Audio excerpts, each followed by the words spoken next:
Дайн болж байгаа нь харамсалтай. Нэг юм сонирхолтой үзэгдэл байна. Юу гэхээр Оросууд Украинд Ираны дрооныг ашигласан. Яагаад вэ гэж?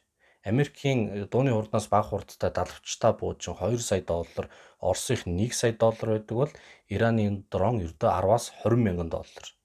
Яагаад ийм хямдхан байна вэ гэхээр композит материалаар хийгдсэн энгийн хийцтэй. Тэгээд хөдөлгүүр нь гэхтэл мопедийн, скутерийн юм хятад энтгэгт хаасаагүй үйлдвэрлэдэг энгийн жижиг мотортой энэгээр л дороо өргөжж байгаа. Тэгээд нийт бол 200 гаруй кг жинтэй. Толгой нь цэнэг туушин бол 20 кг хүчин чадлаас хамаарат.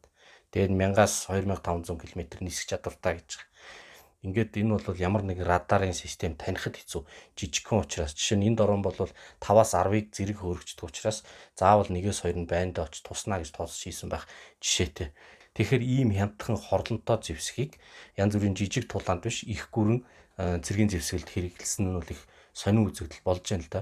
Ер нь их сонирхолтой юм юу гэхээр зэрэг сая долларын одоо хорлон сүтгэх ажиллагааг $10,000 хийж чинь яванда материал нь хямдраад ирэхээр энэ бүр $1000 тэгээд хэдэн зуун долларын ийм одоо хорлонтой дроонуудыг хин нэгэн үйлдвэрлэлээ гэхэд олон мянгаар нь олон зуугаар нь олон 100 мянгаар нь хөрвөл яах вэ гэдэг.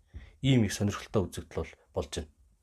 Тэгээ нэг талаас аимшигтай юм шиг нөгөө талаасаа бас тэртээ технологи нь хавтгай хүртээмжтэй болцохоор дайн хийх нь удахгүй болно. Дайн шийдэл биш. Тэгээд ч хин нэг нь илүү зэвсэг хэрэглээд бусдаагээ дарамтлах энэ боломж нь ирээдүйд магадгүй багасх болов гэж.